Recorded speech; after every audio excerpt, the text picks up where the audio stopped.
Welcome back to the Pick Trail Show. Evan Kamiko alongside our Hogs Hoops Report insider, Kevin McPherson. Kevin, Sunday, we're back. How are you?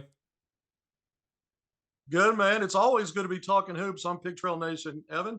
Absolutely, and we love having you. So let's get right into it. Class for the University of Arkansas starts tomorrow, which means campus is once again buzzing. But that also means practice schedule goes back a little bit to the normal. So what do you know about the practice for Eric Musselman's squad over the next couple of weeks as classes kick off? Well, 18 days. That was the break they got between those limited summer practices. They move on to campus Memorial Day weekend, end of May. They get their physicals, they start summer school, and they get on the practice court. Limited to 4 hours per week. Now, when they resume this week, you mentioned it, players filtered in through the weekend, class starts tomorrow. When they get back to practice, I expect they'll start tomorrow. It's going to be for a little bit, just for a short time. It'll continue to be 4 hours per week by NCAA mandate. Then that starts to increase. Eventually, it gets up to 12 hours per week.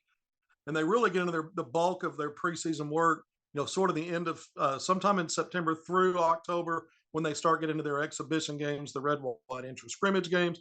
They'll have a couple of exhibition games. We know Purdue's a big one. We're going to talk more about that when we talk recruiting in a little bit.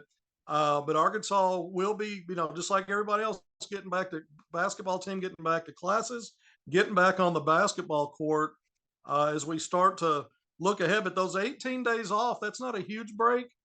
And Arkansas seemed like their social media efforts took a break during the limited practices, June and July, but they really kind of started flooding the social media with more photos and individual player clips. We talked about the first four that came out last week, and then this past week, there have been a lot more. I think 7 more came out, and I'm going to hit on some of those because I don't know how many of you had a chance to see, Evan, but I'm starting to see what I talk about a lot. I'm seeing more and more of this positional / diversity of skill sets and ability on both ends of the floor on this team, maybe more so than any other collective that Eric Musselman's had in the 4 previous years. Yeah, I've seen the ones before last week I took a look at, but I haven't seen the ones this week that he posted out. I know Muss is a little bit angsty on social media where you'll go from, oh, he's at this event or this game, and now he's, posting about his guys in the lowest quality video that I've maybe ever seen.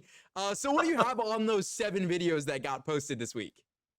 Well, I've got several things, and I think one of the things that stood out to me was the one that came out today. Trayman Mark, he's the 6'6" wing out of Houston. This guy's got a winning pedigree coming in, playing for Kelvin Sampson, all those deep NCAA tournament runs. We know Arkansas's had him, and Devo Davis brings that quality in terms of winning pedigree coming back. But Trayman Mark's kind of that bookend. They're both elite defenders. In this clip today, you see Trayman Mark getting out of his area to block a shot at the rim. And then he had a couple of nice on offenses, a couple of nice drive. He's a lefty, sort of, off. They look like it looks like he's off balance, but he's right on point with the shot in mid range. A couple of pull up jumpers off drives. And so Trayman Mark's a guy. When you look at Houston last year, he picked up some of his offense at the end of the season in the NCAA tournament. Really helped that team move along in the tournament. But he's a player. I think when I'm looking at this Arkansas team, they saved the best for last in a sense. I'm not saying he's the best player on the team, but when you looked at that cut up, only 3 plays, some offense, some defense, you see why. And I think, and I'm going to go through this because we're going to talk rotation in a minute, but I think Trayman Mark gives you a glimpse of a guy that at minimum comes in with chops for an all SEC defensive nod if he stays healthy. And I think he's going to be on the court from day one as a starter. But he's got some stuff he can give Arkansas offensively as well. Now, some of the other clips that stood out to me, they only showed a brief clip and highlight of Khalif Battle, the senior guard transfer from Temple, 6'5". His offense, he's got a chance to be, should be in the conversation, Evan, as potentially Arkansas's leading scorer this season. He led Temple last year in scoring at nearly 18 points a game. The last 2 seasons, a combination of games at Temple, his 3-point shooting efficiency was really high, around 37, 38%. And when I look at this guy, he can score at all 3 levels. I have questions defensively. And we certainly didn't see any defense in the clip. Only one clip. It was just a fadeaway from the right corner from 3. It was money splash. And this guy's got, it kind of gives you that NBA shot creativity, but also shot ability to make those kind of shots. Kind of had a vibe like that because that was a tough bucket from that far away from the basket. And it wasn't like he was set up and had taken his time. That was what I call a poetic finish from the corner. And so Battle's a guy I think, again we're going to talk some rotation, but those two clips probably stood out the most for me that came out this week. There were multiple player clips that did come out. Jalen Graham, we know what he does offensively. He's worked really hard in camp with some of the other bigs out for all of June and July. The Musman's talked about that. When we know he's a guy that's going to put the ball on the deck, face up a little bit, 15 feet in, put the ball on the deck, and then get to a spot. Defender overplays it to cut off the drive on the side he's driving to, and then he turns with a really quick, decisive spin move toward the basket. So we saw that kind of a clip. Difference here is he had the ball out high at the hog snout, closer to midcourt than he was even the free throw line, and he dribbled left, and he crossed and went right, then he got to a spot on the low block for the pivot turn, and he dunked the basketball. So we already know he's got some of that craft. It was kind of cool to see him, start it from as far on the floor as he did. I don't know how many often we'll see that this coming season, but he's a guy that I think, again, when we talk rotation, that's one of the names that's going to pop in there. But those three guys out of the seven are kind of the ones I wanted to hit on today, because I really, and kind of chomping at the bit to get to this rotation talk, because I think while although it's a way too early, I think some of it's not too early at all. I think we could have had some of the conversation, and probably did a few weeks ago. We know who some of the mainstays are and guys are going to be counted on.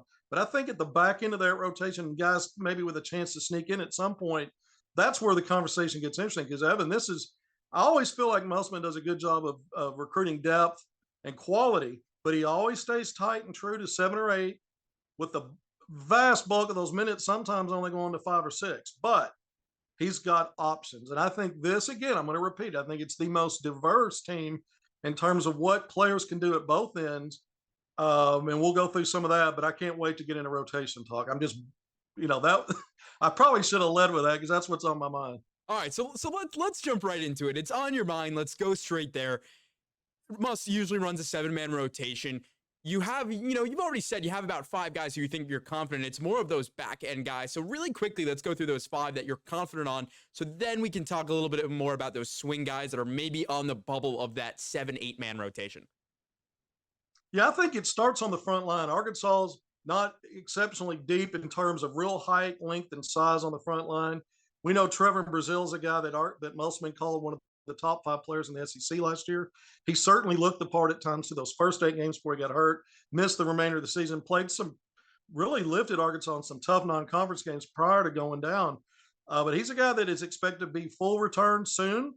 I don't necessarily expect that to be this week or the end of August, but maybe it's in September, but very soon, and plenty of time to get ready for the season. But the 6'10" versatile forward, I think it comes in with all SEC caliber chops. I do. You can't be a top 5 player in the league last year and come back a year later and not be, thought by your staff and coaches around the league who've now seen this guy when he was in Missouri as a freshman and part of that time at Arkansas.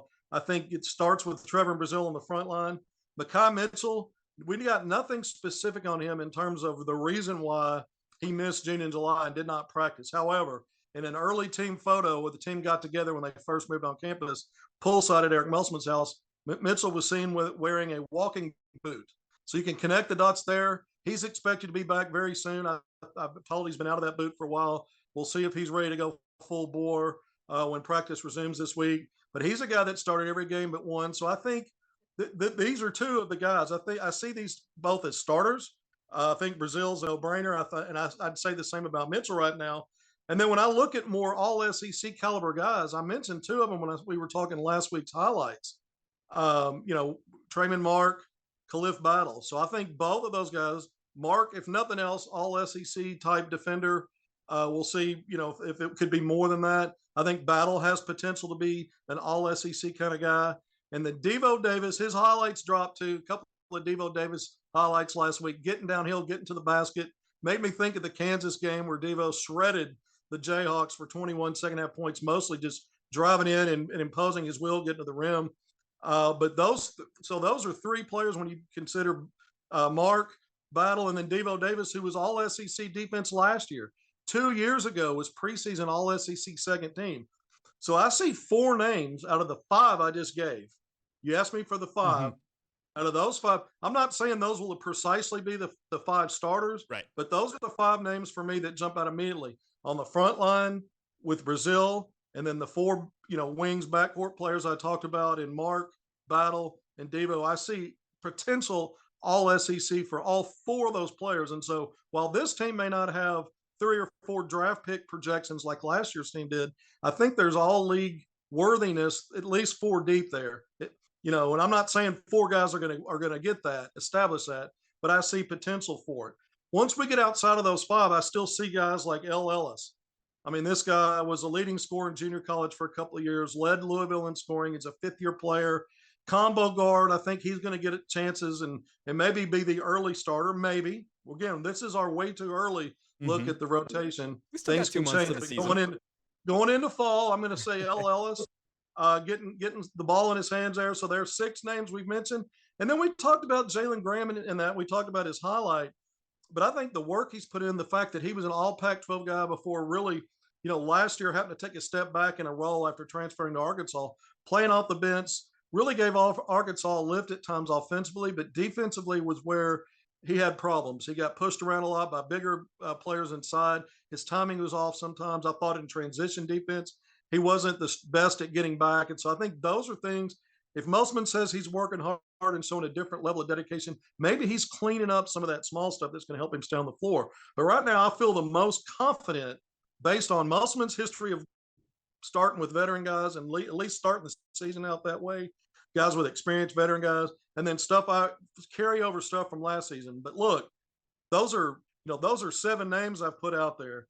And right now, going into it again, fall camp, I'm saying right now that's where I have the top seven. But I think there's multiple players. The next, several names that I'm going to put out here are guys I think that are going to compete not only for top seven rotation, certainly for that eighth spot, but they're going to be guys that are going to have a chance to do even better than that. Because I go back 2 years ago in Arkansas's Elite Eight run, Trey Wade was a kind of a forgotten man. Arkansas started slow in SEC play. They insert him in the starting lineup. Arkansas took off from there, and he was a big reason whether he played big minutes. Some nights he didn't play much, but he started, and he gave Arkansas that toughness factor out of the gate. So you never know out of this next group of guys. Layden Blocker, the true freshman guard, is a two-way guy. And I think long-term, he's probably Arkansas's most talented player as a potential lead guard. And I can't rule out the idea that he can win this starting role even in fall camp. I'm not predicting that. I'm saying it's a possibility. But he's a guy that I think is going to be in the mix. I think when you look at Jeremiah Davenport, the transfer from Cincinnati, and the work he's done as a three-point shooter, big wing, 6'6". I have questions about him defensively, but I think offensively, with his catch and shoot and his range, it can really help solve some of the problems Arkansas has had in the past two seasons. When we start talking about poor three-point shooting, he's a guy that can catch fire quickly, and he doesn't need a lot. He doesn't have to pound the ball to get into his. He can play off of others' creativity. So there's a guy to keep an eye on. I think if Arkansas wants to go small ball based on foul trouble with some of the bigger players' names we mentioned in that top seven rotation or matchups, guys like Denijay Harris, Chandler Lawson, they're veteran guys. These are senior, fifth-year senior guys. They can plug in, and they might be that Trey Wade type of guy. Don't rule out Joseph Pinion, who's a sophomore from Morrilton. I don't know how Russellville escaped my lips last week. It's Morrilton.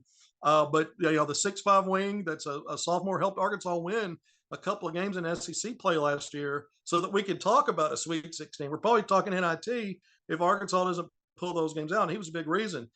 Bay Fall, the 6'10" forward center who's going to be available. I didn't talk about his clips, but a protect the rim play on defense, blocking a shot, and then finishing at the rim on a lob pass. His length, end-to-end burst, and his ability to cover, getting out of his area to make plays, whether it's blocking a shot, getting a rebound. This is a guy that's got some different attributes on that front line. When we talked about the front line, doesn't have the experience. So I think 1 to 13, Arkansas's got players. And when we start going through past that top seven, I think the next six guys, Evan, have a chance to build a role and a niche somewhere in that top 8 rotation. And we've seen Eric Musselman change things throughout a season when things aren't going right, or maybe just to get a little bit better. I think always it's also about the defense with Musselman. I think it starts that in first. everything Arkansas has done really well to get on runs and seasons. It's really started at that end of the floor. So guys that might be a little bit better offensively, but are giving up something on defense, they may struggle a while to find their way until they buy into what Musselman wants. Some of the clips I've seen, I've got a question mark about several players' lateral movement and ability to slide their feet and get and cut off drives or getting those gaps, and help situations. So let's see if he addresses that in his next press conference. But the other thing defensively, I looked at Arkansas last year, another top 20 season. But the previous 2 years when they went to back Elite 8-7, 10th and 11th last year, slipped a little bit to 17th. So people would say, well, what's the big deal? Well, I'll tell you what the big deal is. When your team has trouble, inconsistent with turnovers, a poor free throw shooting team, just under 70%, and a poor 3-point shooting team, sometimes just a little slippage on defense. The margins are too thin in the SEC. Sometimes you got to be just a little bit better on one end, and in other areas you need to be quite a bit better. I think Arkansas addressed a lot of that. 35 years of Division I experience out of these 7 transfers. We've talked about that. We've seen their highlights now. Now it's time to go to work, because we know when we get into not only through the increase in practice time, but once you get into October and they start getting into these dress rehearsal opportunities, first the red white game, then those 2 exhibition games, then we're really going to see more. Yeah, absolutely. And again, it's a broken record, basically. Every week we're coming on here saying the same thing. And, this team has depth. They have age. They have 35 plus years, like you've already said. So now it's just going to test them. Now, how do they do, when the lights are on and everybody's there watching in 20,000 pack Bud Walton Arena? Anyway, let's move forward. 2 recruits from both 24 and 25 are, looking good for the Hogs. What do you got on the 4 guys? Yeah, we got 4 visitors coming in. So the recruiting dead period ends today, and it goes from a dead period into a recruiting period. That means coaches can go off campus for in-home visits to the players' schools. Players can come in for visits. Arkansas's got 4 coming in when we look at what's going to happen in September and then moving into October. So it's very interesting. You mentioned it. The first unofficial visitor that we know about right now is Malachi Marino. Arkansas offered the 6'11" forward center out of Georgetown, Kentucky, so the backyard of the Wildcats, SEC foe. But he's a versatile guy that's kind of shot up the charts, top 50 nationally rated guy. Arkansas has been recruiting him for a while. They didn't just jump into the picture recently. He did pick up an Arkansas offer a few weeks ago, but they've been pursuing him for a while. He will be on campus. He'll be the first one of these 4 that we're talking about today on September 9th. The football Hogs will be game 2. They'll be hosting the Kent State, or the Golden Flashes. They'll be hosting that'll be the first game at Reynolds Stadium of the season, because the season opener is a week before in Little Rock. Yep. But Marino will be on campus that day, September 9th. He'll take in the football game, and I'm sure they'll be taking in an Arkansas basketball practice. But Malachi Marino gets it started. Then a week later, on the 16th, the football Hogs will be hosting Brigham Young. Get that return game after going on the road. That was a wild game last year. But you've got, to me, class of 2024, this guy is one of the top players in the country. And we talked about him last week. Isaiah Elohim, a 6'5" wing, plays at basketball, independent power, Sierra Canyon out in California. But this guy's a national top 25 guy, ranked 22nd best player in the country by 247 Sports. Arkansas has been on him for a long, long time. At one time was ranked in the top 5 in the country in that class of 2024, 5-star. Missed about 6 months with a knee injury. Arkansas stayed on him, and so he's going to come and take an official visit on September 16th. Again, that's a Saturday. Arkansas football hosting BYU. And Elohim just took part in the Formula Zero. It's Dame Lillard's event. Some of the top 20 players on the perimeter players from around the country on the high school level. And we talked about Khalif Battle. He was one of the college counselors taking part in this event last week. So Battle was there, but so was Isaiah Elohim. Again, the 6'5" wing will be on an official visit September 16th. Now we can move down, and we're going to get into October. Another class of 2024, another official visit, Rakeese Passmore, another top 50, national top 50-ish 4-star player at a Combine Academy in North Carolina. One of the most explosive athletes in the high school ranks in his class, or any class for that matter, at 6'5". Arkansas has been recruiting him for a while, offered him a few weeks ago, or maybe probably a couple of months ago, actually, Evan. But October 7th, he's taken a lot of visits in September. October 7th, is when he's planning to be on campus. That's a Friday, and I think that weekend Arkansas is on the road and playing at Ole Miss in football. But he'll be able to come and go to practice, basketball practice. That's when his visit's set up.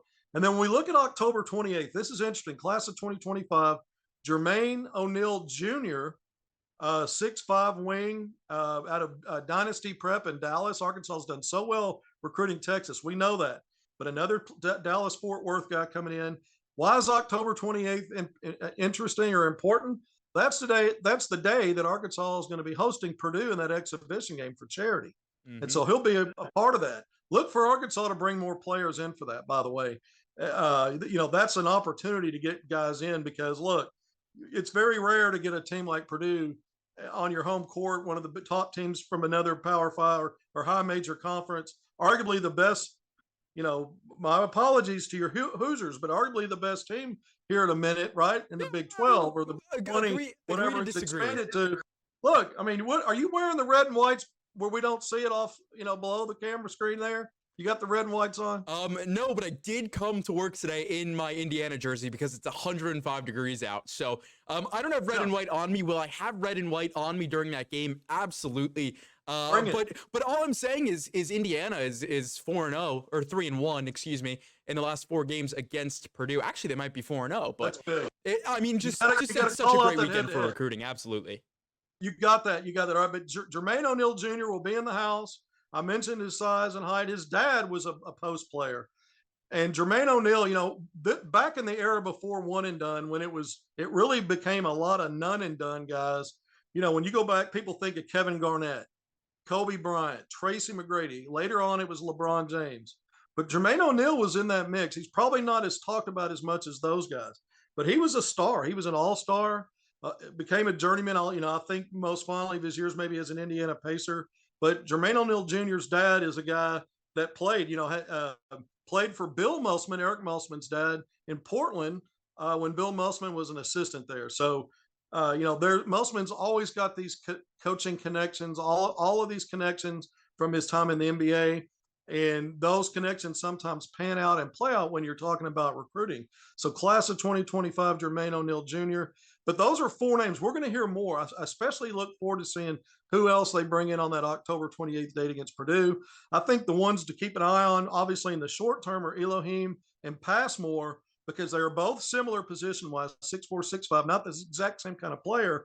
And we know K-Honor Boateng from Little Rock Central took the only official visit so far to Arkansas for class 2024 before this current dead period that ends today began on August 6th.